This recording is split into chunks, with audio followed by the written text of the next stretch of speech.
Que les bénédictions soient, que la lumière soit, que la vie soit avec chacun d'entre vous. Au nom des vénérables manes ancestrales fertiles et viriles, nous avons déjà créé ce concept, manes ancestrales fertiles et viriles, et ça fait déjà le tour du monde. Pourquoi?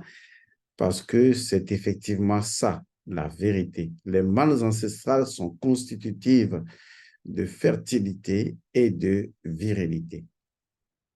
Aujourd'hui, je vais vous parler de la nécessité du lien ancestral et du lien manancestral. Oui, c'est un autre concept que je crée.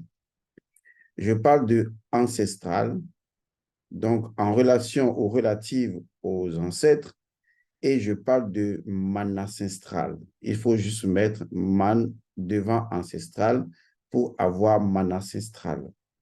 Il s'agit donc de man ancestral en fait. Parce que si on ne crée pas ces mini-concepts, on ne pourra pas se comprendre. Mais aujourd'hui, je vais donc parler de la nécessité du lien ancestral et du lien man ancestral. Alors, de quoi il est question concrètement? Je vais commencer par une question. Vous savez, tout tourne autour de la questiologie. Si questiologiquement vous êtes bon, vous pouvez avoir toutes les réponses si vous le souhaitez, parce qu'en fait, une question, c'est une quête qui est lancée, qui est libérée à votre âme. Et votre âme, s'il y a une chose que je sais que l'âme humaine aime, c'est la quête. Parce que la quête lui permet d'aller vers l'inconnu. Et cet inconnu n'est pas si inconnu que ça. D'ailleurs, je parlerai du principe premier de l'inconnu. Parce que beaucoup de personnes se trompent sur ce qu'est l'inconnu. Parce que l'on croit qu'en fait, l'inconnu est inconnu. Oui, c'est vrai, c'est basique. Il ne peut en être autrement, M. Godson. L'inconnu est inconnu, c'est pourquoi on l'appelle l'inconnu. Mais en fait, ce n'est pas vraiment ça. Parce qu'en réalité, l'inconnu n'est pas inconnu. Et je vous montrerai quel est le principe premier de l'inconnu sur le plan métaphysique. Et vous saurez qu'en fait, l'inconnu n'est pas inconnu et que le fait qu'une chose demeure pour nous inconnue est notre inaccessibilité à ce principe premier de l'inconnu qui devrait nous permettre de ne plus voir l'inconnu comme étant inconnu du sens de ce que nous pensons que l'inconnu soit. Finalement, la question demeurera vraiment de chez vraiment sur le plan métaphysique, sur le plan symbolique, sur le plan de la spiritualité ancestrale. Qu'est-ce que l'inconnu? Je pense qu'il faudra résoudre cela tôt ou tard. Et on va le faire. Et vous serez épatés, émerveillés de comprendre vraiment une fois pour de bon le principe premier de l'inconnu. Mais revenons à ce que nous étions en train de discuter, que je discute avec votre esprit, parce que même si vous n'intervenez pas, votre esprit intervient dans cet échange que nous sommes en train de mener ensemble.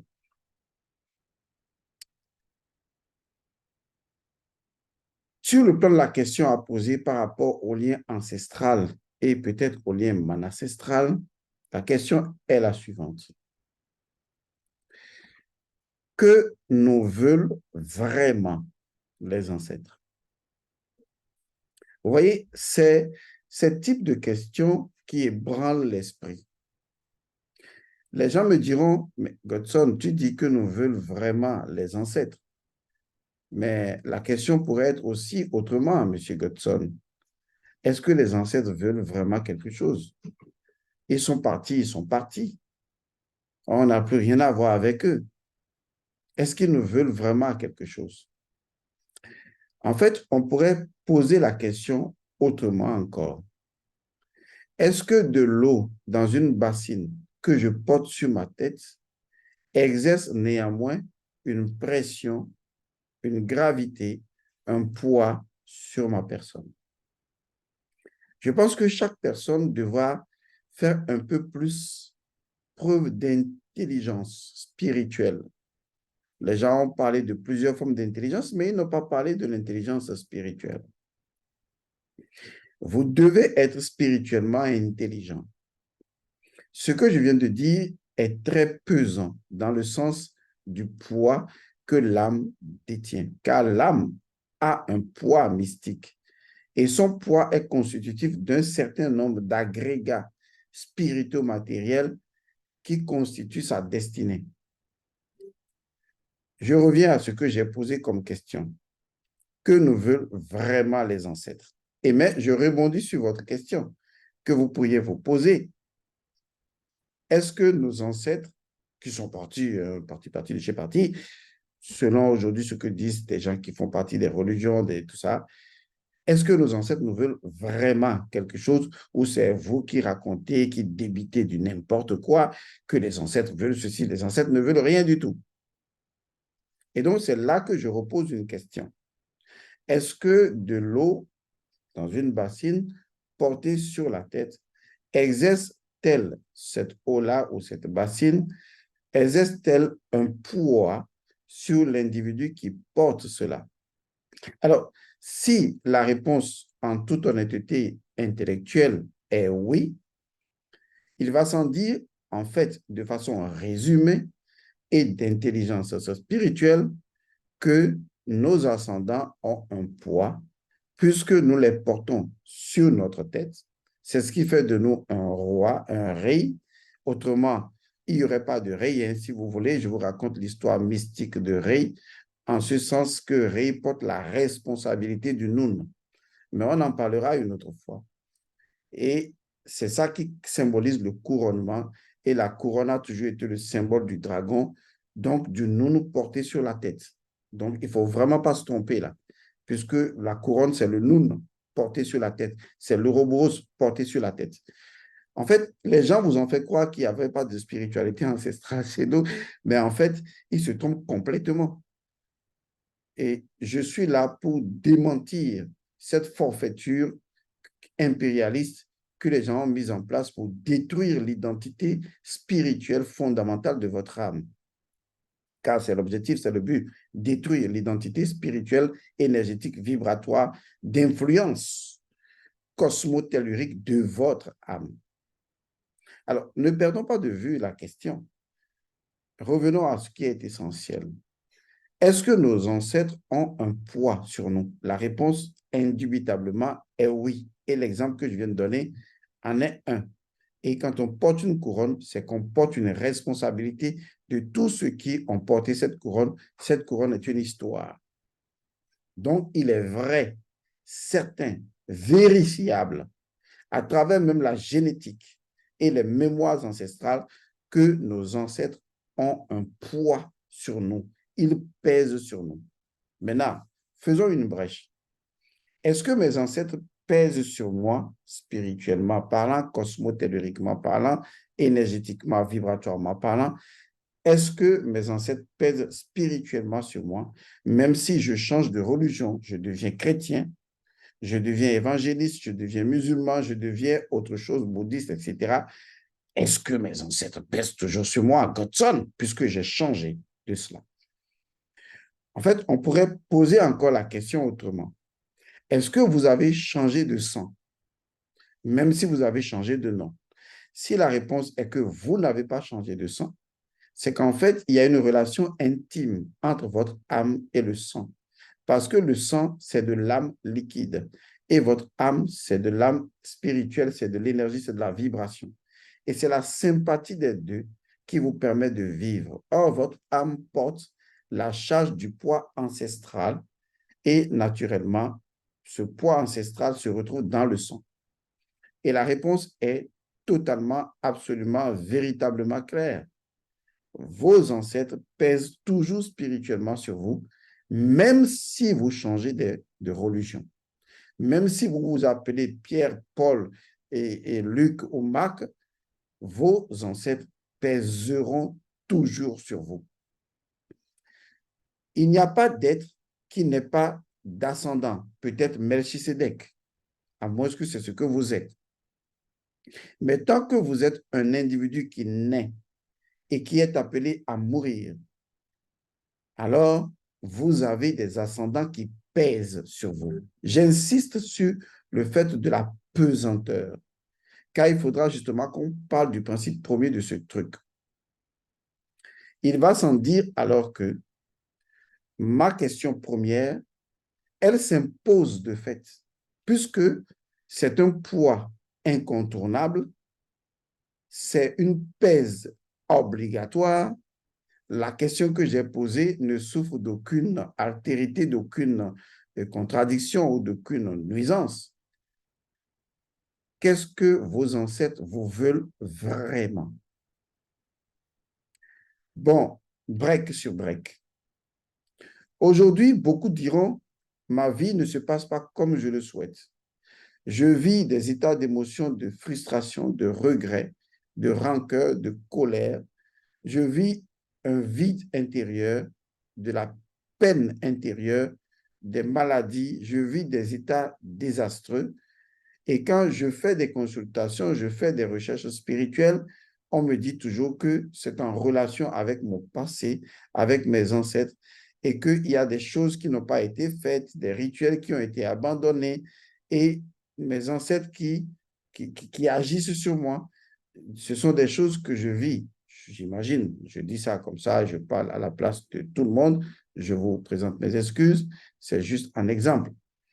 Et vous vous dites ça. Et vous vous dites, bon, est-ce que c'est ce que veulent vraiment mes ancêtres? C'est là qu'il faut que vous compreniez la signification du lien ancestral qu'on appelle encore le Saint-Esprit. Oui, on l'appelle également le Saint-Esprit. Ça vous paraît bizarre, n'est-ce pas? Il y a ce qu'on appelle le lien ancestral, que les gens appellent également le lien ancestral. Il faut savoir que le concept du lien est un concept d'unité. Car la finalité d'un lien, c'est de lier les gens, c'est d'en faire une unité. Et lorsqu'on parle du lien ancestral ou du lien ancestral, il s'agit essentiellement de retourner à cette dimension où nous retrouvons ce symbole d'unité, d'harmonie, d'ordre, d'équilibre avec les ancêtres. Et dans cet état d'unité, on pourrait donc poser la question, puisque c'est de cet état d'unité que la question trouve sa réponse, mais dans cet état de désunion, de déséquilibre, de banditisme spirituel dans lequel chacun d'entre vous vit, dans d'escroquerie spirituelle et de forfaiture spirituelle, de niaiserie spirituelle et de désidentité spirituelle dans lesquelles chacun vit, il est complètement difficile de se faire une idée de ce que veulent vraiment les ancêtres. Autant demander à une personne totalement pauvre de s'imaginer la richesse. Ça va lui être cruel. Parce que si son imagination ne peut pas voir la richesse, ça justifie vraiment sa pauvreté. Et donc, la question est simple pour nous de comprendre que veulent vraiment les ancêtres. Alors, laissez-moi vous le dire clairement, pour que vous reviviez ce lien comme étant vraiment ce qu'il est, un symbole d'unité, un symbole d'ordre naturel, un symbole d'équilibre, un symbole d'harmonie, un symbole d'amour. Laissez-moi vous le dire dans un langage assez philosophique, peut-être devrais-je dire métaphysique. Malgré les rancœurs que vous vivez, malgré les situations de déséquilibre intérieur, de désordre intérieur, de vide intérieur, de, de rancœur, de rancune, de maladie spirituelle, de désidentité, de déséquilibre, malgré toutes les incongruités spirituelles qui font de vous aujourd'hui des personnes pouvant regretter d'avoir de tels ancêtres qui ne sont aucunement responsables de ce qui vous arrive, malgré tout ce que vous vivez et malgré vous-même ce que vous créez de malfaisant, de déroutant, de déséquilibrant, parce que justement, vous avez perdu votre source identitaire, malgré tout cela, n'oubliez jamais une chose, ce que veulent vraiment les ancêtres. Ce que les ancêtres veulent vraiment et attendent vraiment de vous.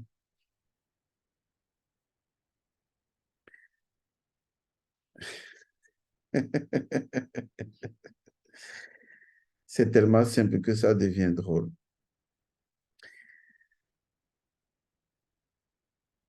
c'est l'amour. Oui, l'amour. L'amour en tant que rayonnement de l'accomplissement parfait de l'unité entre vous et vos ancêtres, vos mânes ancestrales également. Je sais que vous avez des situations difficiles. Vous avez des entités qui vous embêtent. Vos ancêtres ont fait des choses dont aujourd'hui vous êtes héritier ou héritière. Je sais que vous n'avez pas encore atteint le niveau de spiritualité que vous recherchez, la prise de conscience identitaire que vous voulez.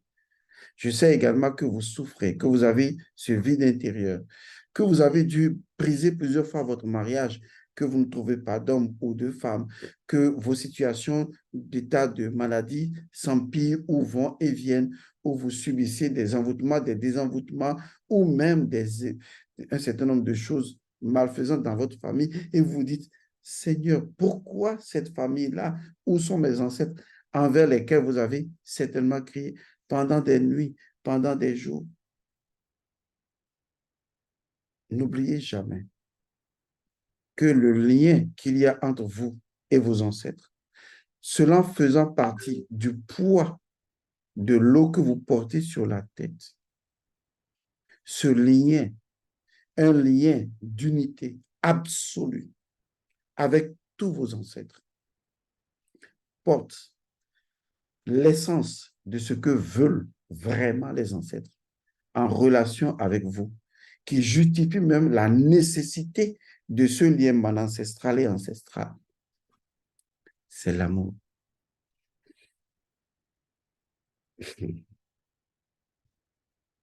Vos ancêtres vous aiment vraiment. Vous ne pouvez pas imaginer l'amour qu'un arbre a pour un fruit qui émerge de lui. Vous n'avez pas idée de l'amour qu'une racine ressent lorsque un arbre émerge d'elle.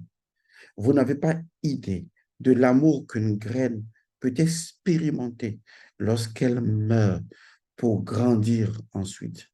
Vous n'avez pas idée de l'amour que le soleil vous porte à chaque lever et à chaque coucher. Vous n'avez pas idée de l'amour que la lune vous porte chaque fois qu'elle illumine le ciel noir. Vous n'avez pas idée de ce que l'amour de l'eau, de l'air, du feu et de la terre vous porte. Vous n'avez pas idée de comment la voix des ancêtres, le visage ancestral, tous ces symboles n'ont qu'une seule et unique vérité. Vos ancêtres vous aiment. Ils vous ont toujours aimé et ils vous aimeront toujours, quoi qu'il leur en coûte, quoi qu'il en soit. Prenez des milliards d'années et de siècles à vous perdre. Prenez le temps que vous voulez à sortir de votre identité. L'amour de vos ancêtres est comme Osiris. C'est le lien qui recouvre la momie d'Osiris. C'est un lien indestructible. Il représente l'amour que les ancêtres vous portent. Vous avez juste oublié.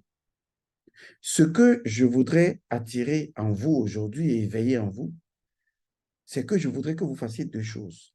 Vous souvenir et vous rappeler que vos ancêtres, selon le principe même des mannes ancestrales et selon le fait même du principe de l'ascendant et du descendant, et de l'amour qui pousse l'ascendant à émettre un descendant, dans tous les règnes, sans aucune exception, ce lien qui relie, ce lien de causalité est un lien d'amour.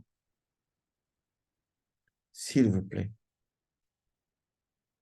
le plus grand crime que vous commettriez envers vos ancêtres, c'est de croire un seul instant qu'ils ne vous aiment pas. Vos ancêtres vous aiment. Ils vous aiment d'autant plus fort et plus fortement que lorsqu'ils sont ancêtres et qu'ils ne sont plus de ce monde. Parce qu'ils sont libérés du corps et ils comprennent ce qui motive l'âme. Même les souffrances de l'âme sont motivées par une seule et unique chose, l'amour. J'ai vu des mères, après leur décès, protéger désespérément leur enfant. Pourtant, elles leur reprochaient énormément de choses. J'ai beau reprocher des choses peut-être à mes enfants, mais il y a en moi un lien de l'ascendant qui me relie à mon descendant et qui remonte jusqu'à la nuit des temps, jusqu'à l'obscurité de mon sang. Et ce lien que je n'ai fait que traduire, qui fait partie de toutes les choses ont toujours été. Ce lien est un lien d'amour. Je voudrais juste que vous vous souveniez et que vous vous rappeliez que vos ancêtres, que nos ancêtres nous aiment infiniment et de ne jamais, jamais, jamais, à partir de ce moment, en douter ne serait-ce qu'une fraction de seconde. Que votre égarement ne vous fasse pas perdre conscience que les mannes ancestrales sont transcendantes, incorruptibles, et que le nombre d'années d'égarement ne peut empêcher aucun ancêtre ni aucune manne ancestrale de continuellement vous aimer. C'est la nature même de l'existence et de la survivance des mannes ancestrales. C'est en cela qu'elles sont fertilité et virilité. Car ce sont les deux principes qui synthétisent l'amour d'Isis pour recréer dans un désert l'Égypte. Est-ce que vous me comprenez? Que là où vous êtes maintenant, vous avez juste à reverser votre conscience, à inverser votre conscience, à admettre l'évidence. Le contraire est impossible. Vos ancêtres, nos ancêtres, mes ancêtres, vos ancêtres vous aiment énormément, infiniment. Il ne peut en être autrement. Mais où se trouve le problème finalement, M. Godson? Le problème est à ce niveau-ci. Est-ce que vous êtes prêt à vous souvenir et à vous rappeler de l'amour des mannes ancestrales et des ancêtres pour vous? Non, arrêtez. Oui, je sais, vous n'avez pas été correct avec les rituels, vous n'avez pas été à jour, vous n'avez pas... Je connais ça. Arrêtez, arrêtez. N'essayez pas de trouver des justifications pour justifier votre incapacité à accepter l'amour inconditionnel des ancêtres envers vous. C'est ça, le lien ancestral et mon ancestral. Ce lien est transcendant. C'est le lien qui recouvre le corps d'Osiris. Ce lien, quelles que soient les années d'égarement, de corruption et de falsification de conscience, ce lien demeure. Et dans ce lien, une énergie, une parole, des mots, un cri des ancêtres à votre endroit. Nous, les mannes ancestrales, nous, les ancêtres, inconditionnellement, au nom d'Osiris, nous vous aimons toujours. Les situations que vous vivez, qui sont des causes effectives ou des effets de causes anciennes, sont la preuve de notre amour. Si vous rentrez dans la marde, vous verrez que nous vous avons toujours aimé. Parce que nous avions tout fait pour que vous soyez heureux. pour que, de concert avec la nature, vous soyez bien heureux. Aujourd'hui, vous subissez ces choses parce que notre amour pour vous le veut. Il vous suffit de prendre conscience et de retourner et d'accepter l'amour du lien ancestral. Car cet amour du lien ancestral et non ancestral, si vous l'acceptez, c'est le Saint-Esprit qui éclairera votre vie. Oubliez tout ce que les religions vous ont enseigné. Oubliez tout ce qu'on vous a dit. Je ne vous demande pas de sortir de telle ou telle religion. Ce n'est pas ce qui m'importe, moi. Vous avez existé avant les religions et donc vous êtes libre d'être esclave de religion. Si vous voulez perdre votre droit d'aînesse en tant qu'être préexistant aux religions, c'est votre connerie, assumez-la. Mais ce qui m'intéresse, moi, c'est de ne jamais sortir de l'ordre naturel, de l'équilibre naturel, de l'harmonie naturelle, de l'amour naturel. Répétez tous les jours. Regardez-vous dans le miroir. Souvenez-vous de ce que je vous ai dit et je sais de quoi je parle parce que je connais. Pas que je sais, je connais. Et cette vérité, elle ne changera jamais. Elle sera là, toujours. Un enfant aura beau s'agiter entre les bras de sa mère, pleurant, mais sa mère l'aime infiniment. Vos ancêtres, oubliez tous les déséquilibres. Ce sont des résultats de cause. Vos ancêtres vous aiment infiniment, énormément. Et ils vous aimeront toujours. La part du travail que vous devez faire maintenant, c'est de l'accepter, de vous souvenir et de vous rappeler de l'amour inconditionnel de vos ancêtres. C'est ça, la guérison du plan man ancestral et du lien man ancestral. Si vous le faites maintenant, vous serez heureux. Vous allez être heureux. C'est d'ailleurs pourquoi je vous propose un petit rituel dans la formation des mans ancestrales pour énoncer cette vérité, pour reconnaître cette vérité et vivre la paix intérieure avec les ancêtres. C'est à cette seule condition que vous expérimenterez le Saint-Esprit. Et vous savez pourquoi vous expérimenterez le Saint-Esprit à cette condition? Parce que pour la première fois, vous serez saint d'esprit. Et quand vous serez saint d'esprit, vous comprendrez ce qu'est le Saint-Esprit. Je vous invite donc à participer à la formation Les Manes ancestrales. Mais néanmoins, avec ce que je viens de partager avec vous, je pense que chacun doit commencer à faire une révolution dans sa conscience.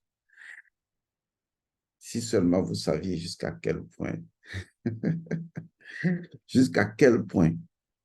la cause aime l'effet. Les racines aiment l'arbre et que l'arbre aime les fruits.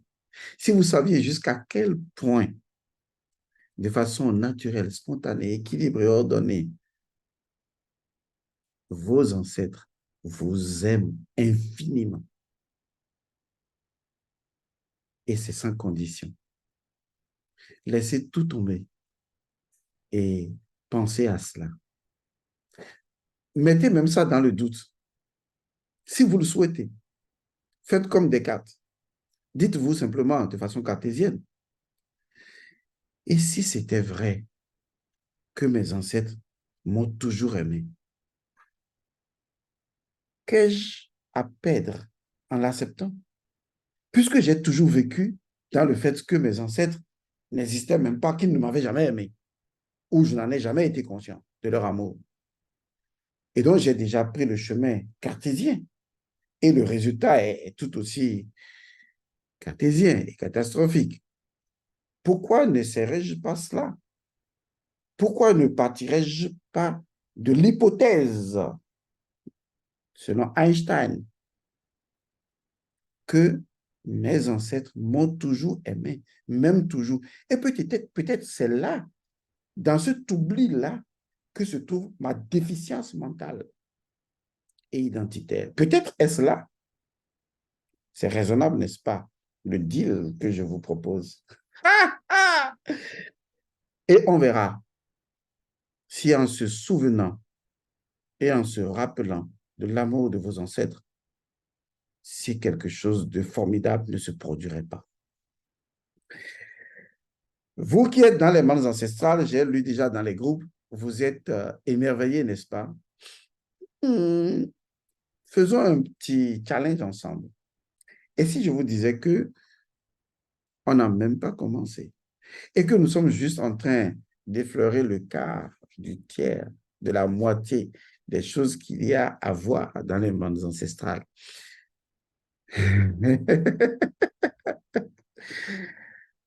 Enfin, si vous voulez être fertile et viril et avoir de la mémoire spirituelle et être connecté à la connaissance inouïe, faites ce que je vous propose de faire, pas vous impose. Souvenez-vous et rappelez-vous de l'amour inconditionnel, illimité, osirien, des manes ancestrales, de vos ancêtres. Et soyez d'abord heureux. Et la suite, le Saint-Esprit vous guidera. À coup, à coup, à coup.